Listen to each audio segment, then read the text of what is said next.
The mining colony on Asteroid 7-Seven-Niner was dying, not from war or plague, but from something far more mundane and therefore more terrifying: system failure. The environmental processors had shut down without warning, and now the oxygen levels were dropping by the minute across the entire facility. 3,000 beings from 12 different species scrambled for the evacuation ships, their orderly society collapsing into pure survival instinct. In the chaos, nobody noticed the small figure being trampled near Base 7. Kess was a Mirthan, one of the worker drones bred specifically for menial labor in harsh environments. His species had been genetically modified over millennia to be cheap, disposable labor. Mirthans were born in batches of hundreds, lived short lives of service, and died without names or mourning. They were property, not people, biological tools that happened to be shaped like living things. Kess had been carrying supply crates when the alarm sounded. The evacuation order came through the station's speakers in 12 languages, but none of them were Mirthan. His species wasn't expected to evacuate. They were assets, and assets were abandoned when their retrieval cost exceeded their replacement value. He understood this. It was how things had always been. But understanding didn't make it easier as he watched the ships filling up with people, with real people, while he stood alone in the loading bay. His small frame, barely a meter tall, was designed for efficiency, not speed. His weak legs couldn't carry him fast enough to reach the ships before they sealed their doors. He tried anyway, stumbling forward as his lungs struggled with the thinning air. A Vexillian merchant shoved past him without a glance, the large reptilian's tail knocking Kess to the ground. He fell hard, his breathing labored, his vision starting to blur at the edges. This was it, then. This was how his designation ended, not with a name, not with remembrance, just another Mirthan unit failing to function. Through dimming sight, he saw the last evacuation ship beginning its pre-launch sequence. The bay doors were closing. In 60 seconds, this entire section would be vented to space to preserve the rest of the station's failing atmosphere. Standard protocol for contamination prevention. Kess closed his eyes. At least it would be quick. Then he heard running footsteps, heavy, determined footsteps that were moving toward him instead of away. Kess opened his eyes to see a human female sprinting across the bay. She wore the orange coveralls of the station's maintenance crew, her dark skin slicked with sweat, her black hair escaping from a hasty ponytail. Humans were still new to the galactic community, only 5 standard years since first contact. Most species found them peculiar, overly emotional, inefficient in their decision-making processes. But they were harmless enough, and they did good work for reasonable pay. The human dropped to her knees beside him. Her name tag read, Martinez. "Hey there," she said, her voice breathless but calm. "Can you hear me?" Kess tried to speak but only managed a weak wheeze. The woman didn't wait for an answer. She scooped him up with surprising gentleness for someone so much larger than him, cradling his small form against her chest. "Hold on," she murmured. "I've got you." "Wait," Kess managed to gasp out. "Not worth. Mirthan. Expendable." Martinez looked down at him, and her expression made something in his chest tighten that had nothing to do with oxygen deprivation. Her eyes were brown and fierce, filled with an emotion he didn't have words for.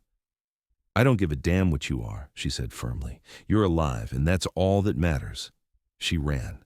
The bay doors were halfway closed. The last ship was detaching from its moorings, following protocol to the letter. They wouldn't wait. Couldn't wait. Every second delayed was risk to the passengers already aboard. Martinez's boots pounded against the metal deck, each impact jarring but somehow careful not to jostle Kess too roughly. He could feel her heart hammering against his back, could hear her labored breathing as the oxygen continued to thin. The ship was pulling away from the dock. The gap was already 2 meters wide and growing. Martinez didn't slow down. She hit the edge of the platform and jumped. For a moment they were airborne, suspended in the impossible space between survival and death. Kess saw the stars beyond the bay doors, cold and infinite and indifferent. Then they were slamming into the ship's outer hull, Martinez twisting at the last second to take the impact on her shoulder instead of crushing him. She scrabbled for purchase on the smooth surface, her fingers finding the emergency maintenance hatch. Her hands were shaking as she entered the override code, precious seconds ticking away. The hatch unsealed with a hiss, and they tumbled inside just as the bay behind them vented to space. The inner door sealed automatically. Emergency lights flickered on, bathing them in red. Martinez collapsed against the wall, clutching Kess to her chest as she gasped for air. The ship's oxygen was thin but breathable, calibrated for the rescued passengers' various species requirements. Kess stared up at the human who had saved him, who had risked everything for a Mirthan drone, for something that wasn't even supposed to matter. "Why?" he whispered. The question was all he could manage, but it contained everything. Why save him? Why risk her life? Why care about something designed to be disposable? Martinez looked at him with those fierce brown eyes, still catching her breath. "Because leaving someone to die when you can save them is wrong," she said simply, as if it were the most obvious thing in the universe. "Because you were scared and alone, and nobody should have to die like that, because you matter."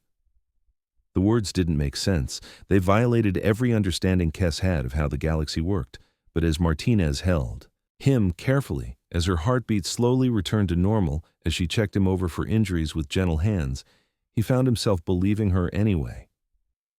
The rescue ship made it to the nearest station 4 hours later. By then, the disaster at Asteroid Seven-Seven-Niner was galactic news. 3,000 evacuees, 1 complete station loss, and miraculously, no deaths. The efficiency of the evacuation was being praised across news channels. Corporate representatives were already calculating the insurance payouts and replacement costs. Then, someone reviewed the surveillance footage.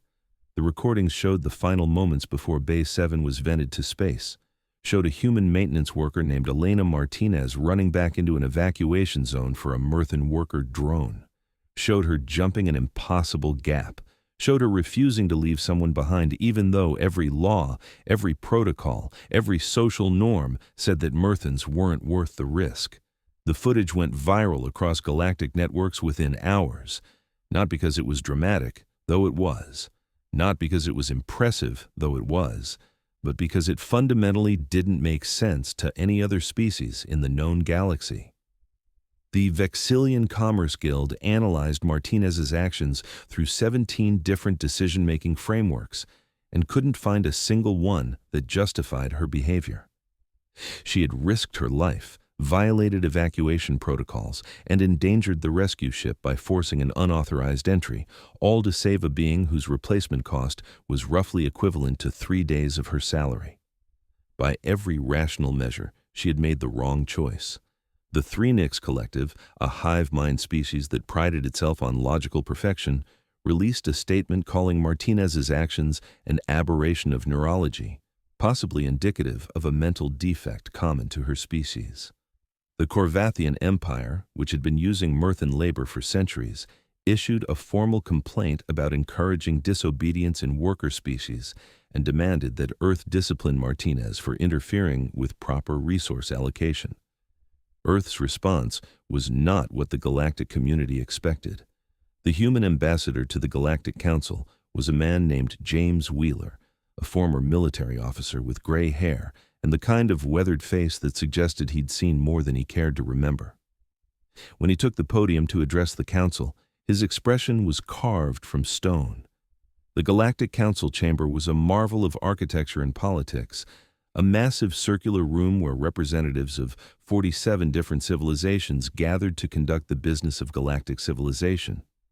The seats were arranged in tiers, with the most powerful empires occupying the highest positions, looking down on the lesser species below.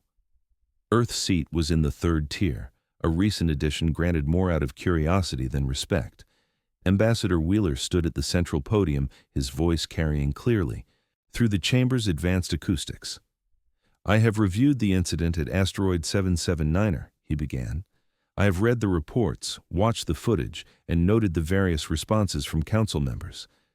I understand that many of you find Elena Martinez's actions confusing, perhaps even disturbing. You're right to be disturbed, but not for the reasons you think."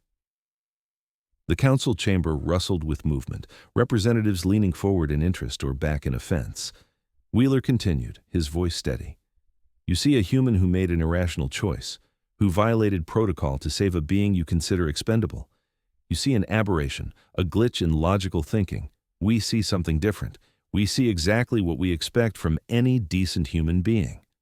The Threenix representative, a cluster of crystalline structures that communicated through light patterns, flashed a question.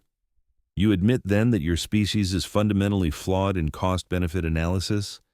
That you cannot make rational decisions regarding resource allocation? Wheeler's smile was cold. I'm saying that humanity rejected your version of rational a long time ago. We tried it, actually. Throughout our history, we've had civilizations that treated people as resources, as property, as expendable units in a larger equation. The Atlantic slave trade, the Holocaust, the Khmer Rouge. We've been down that road, and we know exactly where it leads. He pulled up holographic displays, images from Earth's history, images of atrocities, of genocides, of industrialized cruelty. The council members shifted uncomfortably. These are what happen when you reduce people to their utility value, when you decide some lives matter less than others, when you create categories of expendable and valuable. We learned the hard way that this path ends in horror, so we chose a different one. The Corvathian ambassador, a towering being with 4 arms and bioluminescent skin, spoke up. That is all very moving, but you cannot seriously suggest that a worker drone and a skilled technician have equal value. The mathematics are simply not equivalent. Wheeler turned his full attention to the Corvathian. That's exactly what I'm suggesting. More than suggesting, that's what we believe with every fiber of our being. Every human life has inherent value that exists independent of their utility. And we've decided that this principle extends to all sapient beings, regardless of species. The chamber erupted in murmurs and flashing lights and pheromone releases. Wheeler raised his voice. I know this seems radical to you. I know your civilizations have functioned for millennia on different principles, but let me be absolutely clear about something. Humanity will not adopt your standards. We will not calculate whether someone is worth saving based on their replacement cost.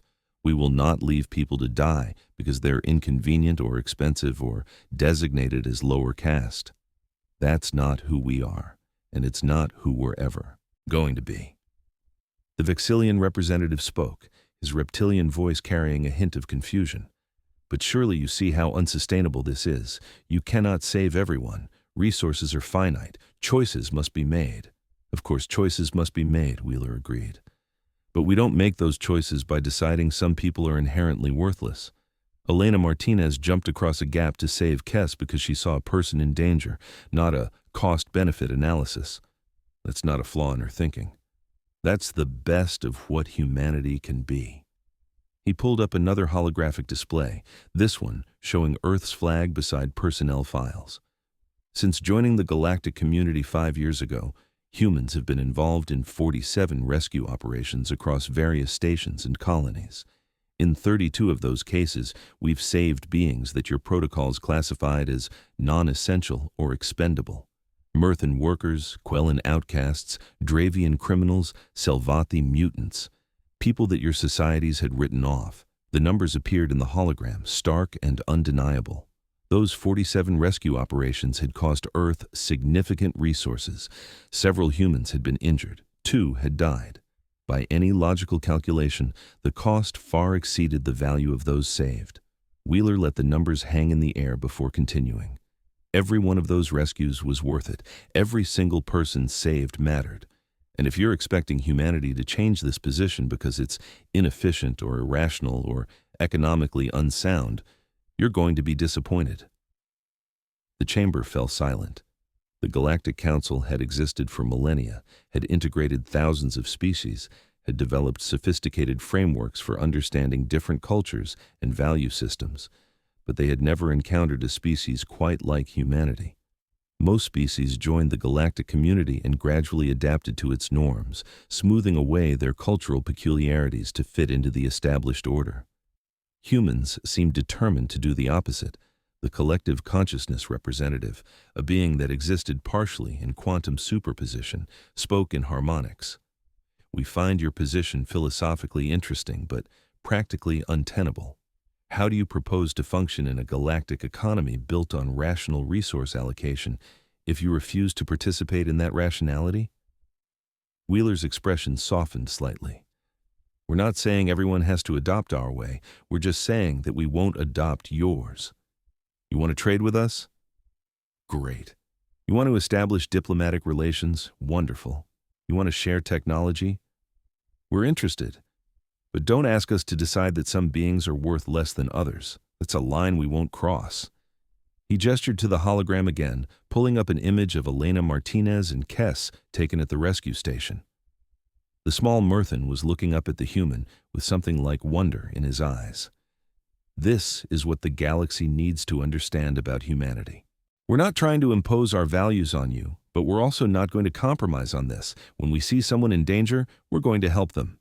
When we encounter injustice, we're going to speak against it. When we find beings treated as property, we're going to offer them alternatives. The Corvathian ambassador stood, all four arms gesturing aggressively. This is unacceptable interference in sovereign affairs.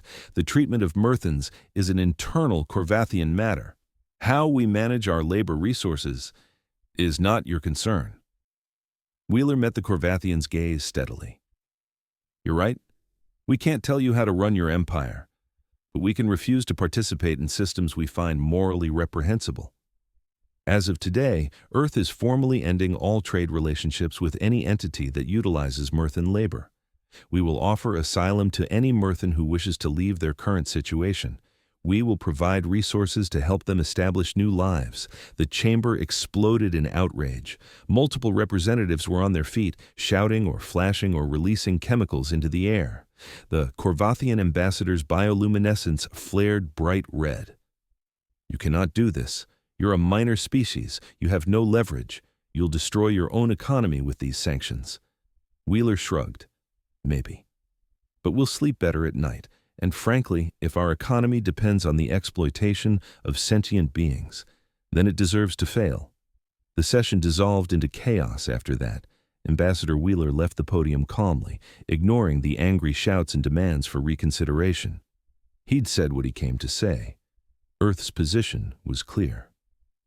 What happened next shocked even Wheeler.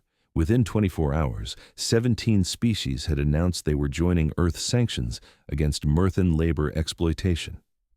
Small species, mostly, ones without much political power. But they'd been watching. They'd been waiting for someone to stand up first. Earth's stand gave them courage to voice their own objections. Within a week, the number had grown to 43 species. The galactic economy shuddered as trade routes reorganized and supply chains adapted. The Corvathian Empire, suddenly facing massive economic pressure, attempted to negotiate. They offered to improve working conditions for Mirthans, to provide better housing and nutrition. Wheeler's response was simple: freedom, not better cages. The real earthquake came 2 weeks after Wheeler's speech, when the first group of Mirthans arrived on Earth requesting asylum. There were only 50 of them, escapees who'd managed to secure passage off Corvathian worlds. Earth welcomed them without hesitation. Videos of Mirthans walking on Earth's surface, seeing blue skies and green plants for the first time in their species' memory, went viral across galactic networks. Among that first group was Kess. Elena Martinez had stayed in contact with him after the rescue, using the limited communication channels available. When the asylum offer was announced, she'd helped coordinate his escape. When his ship landed at Earth's primary spaceport, she was there waiting. The cameras caught the moment they reunited, the tiny Mirthan running across the tarmac despite his weak legs, Martinez dropping to her knees to embrace him carefully. Both of them crying, tears that the galaxy was learning to understand meant something profound to humans. This should have been the end of the story. A feel-good tale of rescue and reunion, quickly forgotten as galactic business continued. But something unexpected happened. The Mirthans on Earth began to thrive. Given freedom, education, and opportunity, they revealed capabilities that nobody had suspected. Mirthans, it turned out, had been bred for harsh environments and complex problem-solving. Their small size and efficient metabolism made them ideal for work in tight spaces and low-resource situations. Their pattern recognition abilities were extraordinary.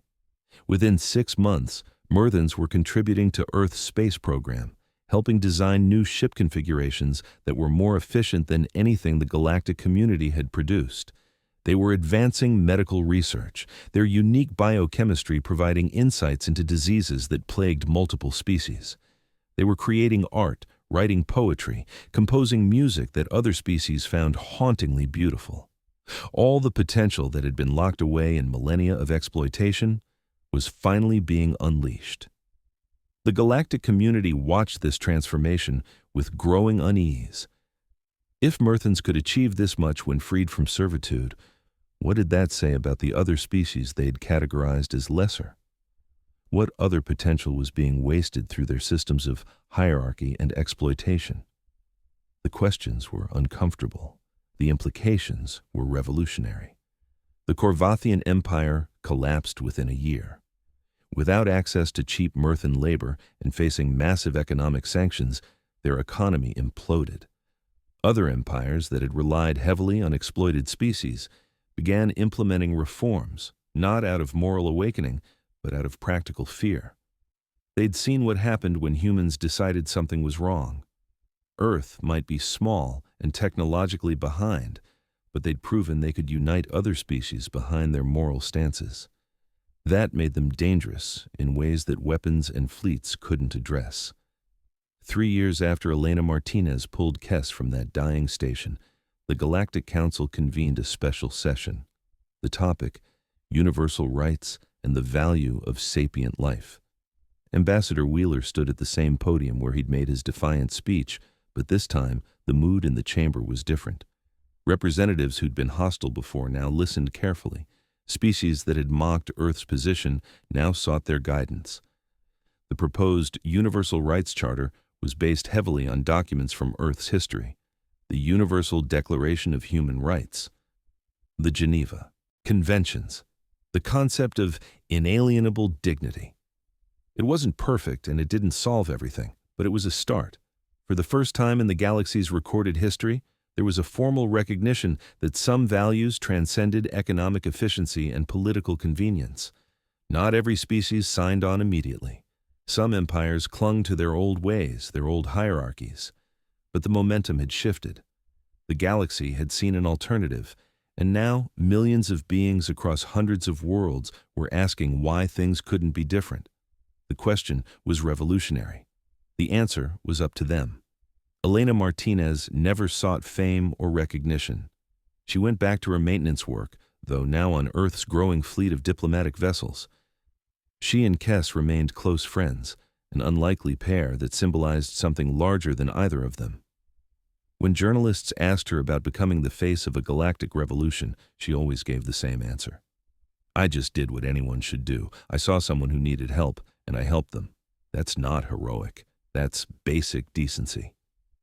But the galaxy disagreed.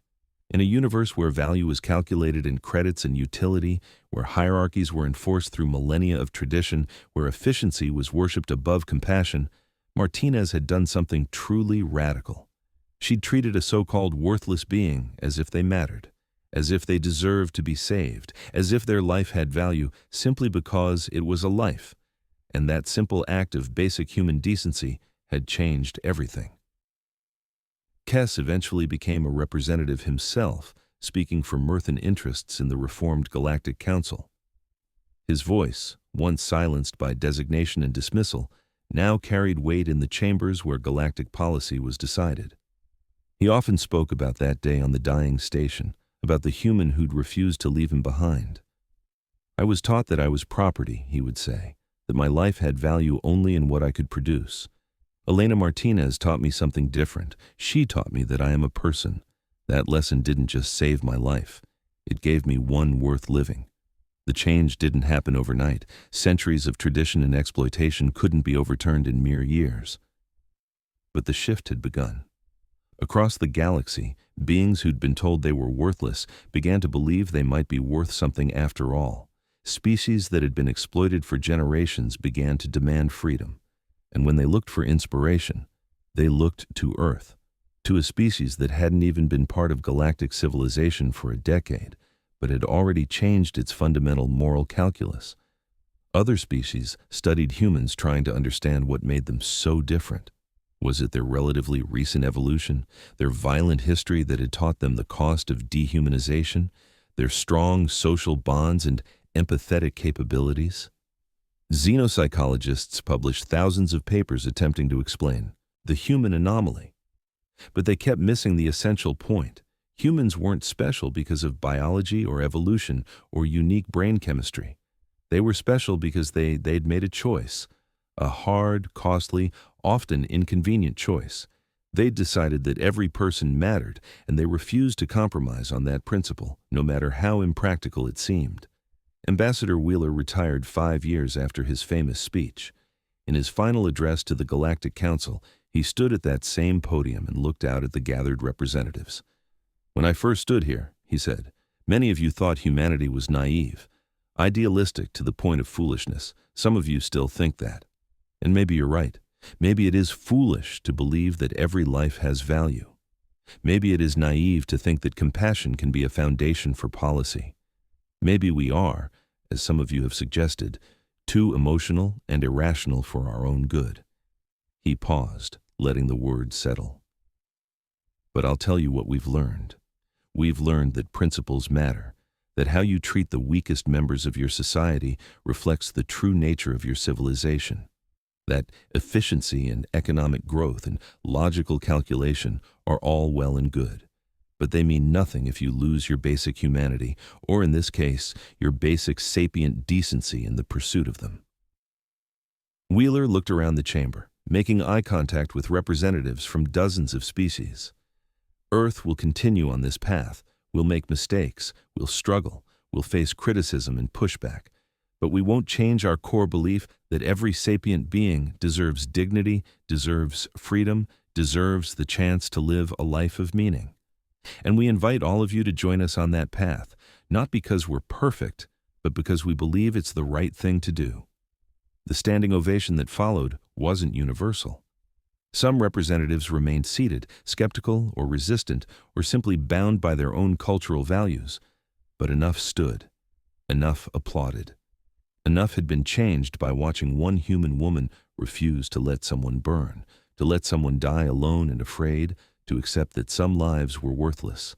That moment, captured on surveillance footage from a failing asteroid station, had rippled outward in ways nobody could have predicted. It had challenged assumptions, questioned hierarchies, and forced the galaxy to examine its own values. Elena Martinez attended Wheeler's retirement ceremony on Earth. She stood in the back of the room, uncomfortable with the attention, just wanting to honor a man she respected. Afterward, as the crowds dispersed, Wheeler found her. "Thank you," he said simply. "For what?" Martinez asked, genuinely confused. "I just did my job." "That's exactly it," Wheeler replied. "You did what you thought was right without calculating the consequences or worrying about the galactic implications. You saved someone because they needed saving. That purity of action, that uncomplicated decency, that's what changed everything. It wasn't the speeches or the policies or the sanctions. It was you, jumping across that gap, refusing to leave anyone behind." Martinez looked down at her hands, the same hands that had pulled Kess from danger. "I still don't understand why it was such a big deal. Where I come from, that's just what you do. You help people. You don't leave someone to die if you can save them. That's not heroism. That's just being a decent human being." Wheeler smiled. "That's the point. What you consider basic decency, the galaxy considered revolutionary. And maybe that says more about the galaxy than it does about you.